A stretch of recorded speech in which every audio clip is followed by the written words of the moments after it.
This is In Step with Compliance, a podcast by the Modern Practice Solutions team for dental professionals. Welcome to In Step with Compliance, sponsored by Modern Practice Solutions. My name is Olivia and I'll be your moderator today.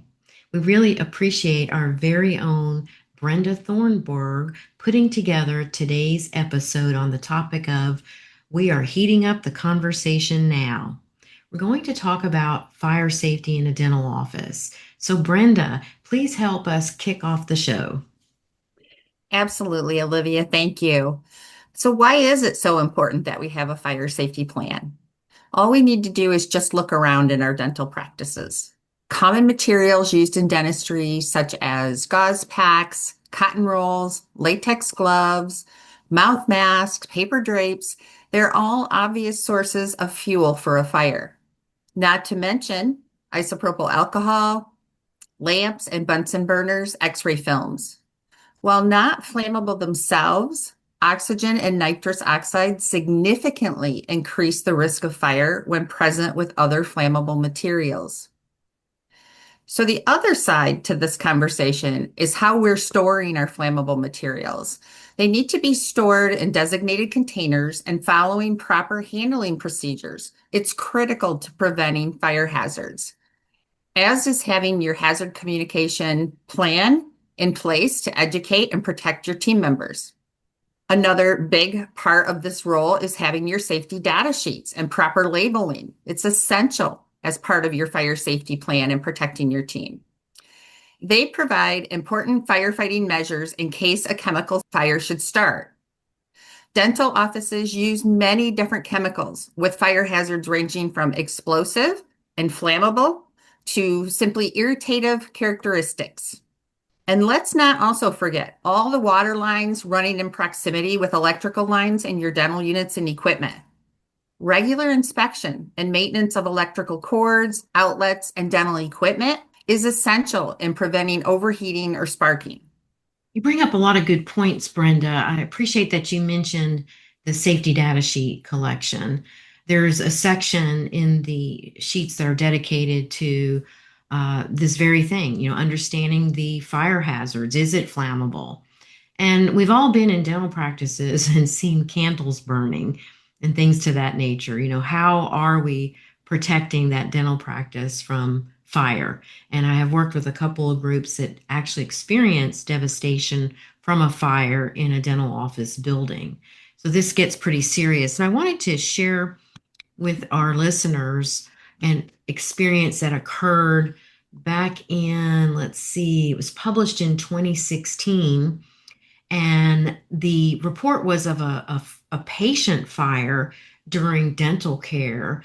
And the background is that there's fire risk present wherever there's convergence of fuel, oxidizer, ignition source, and that's referred to as a fire triangle. So we need to have a heightened awareness. And what actually happened in this case, a 72-year-old woman patient received second-degree facial burns from a fire that ignited near the nasal hood supplying nitrous oxygen mixture.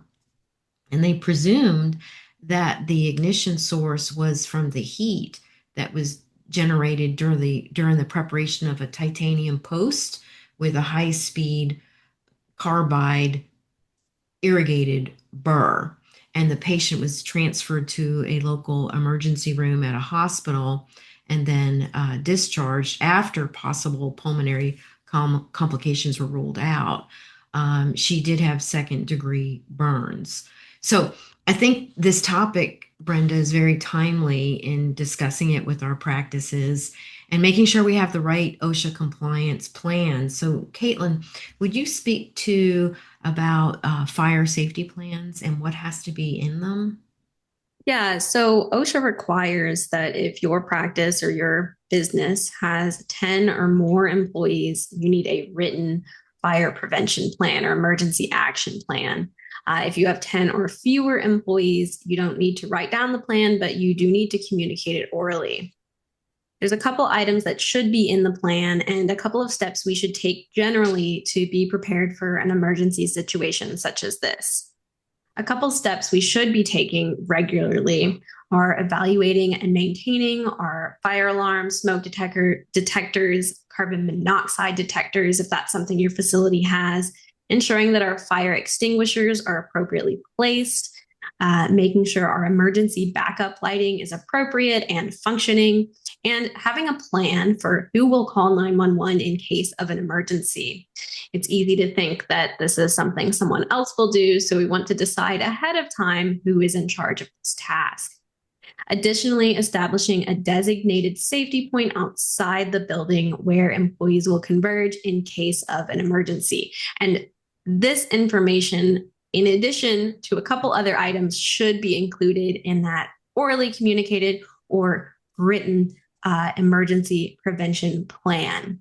Additional aspects of that written fire prevention plan include identifying major fire hazards, which Brenda reviewed at the beginning of this, procedures for proper handling and storage, which again can be found in your safety data sheet in the case of chemicals, fire protection equipment and its location. So again, that would be fire extinguishers, sprinklers, alarms, and procedures to control the accumulation of flammable or combustible materials. So where are you storing this material and is it appropriately stored?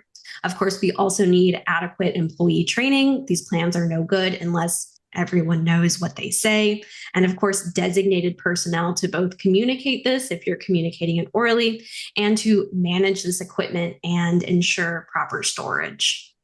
Let me ask you, Caitlin, and for our listeners that are not aware of this, Caitlin served as an OSHA inspector prior to her dental hygiene career. So, Caitlin, when you were conducting assessments of not just dental offices, but other workplace settings, did you really ask for their fire safety plan? Yeah, one of the first things we do during an inspection is look through documentation. And I guess the other thing we do initially, oftentimes before we even come on site, is decide how many employees that practice has. And if they met that threshold, then we would certainly be looking for that emergency action plan. And even if you don't meet the threshold, honestly, it shows good faith to have that program in place. So if you're using a service that provides it's not going to hurt to have that plan written down regardless. And when people are responding to an emergency situation, they could become confused and not sure what to do. So, Brenda, in those situations with your dental office manager background, did you encourage the team to rehearse what they would do in an emergency?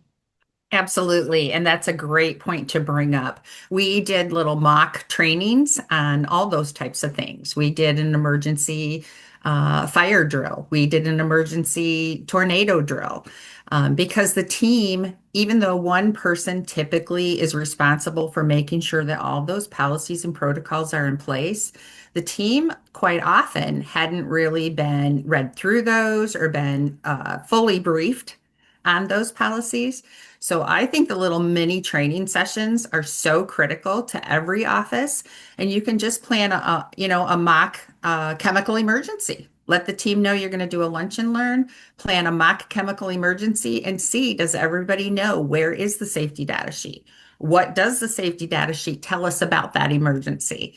And who's responsible for each step of handling that emergency?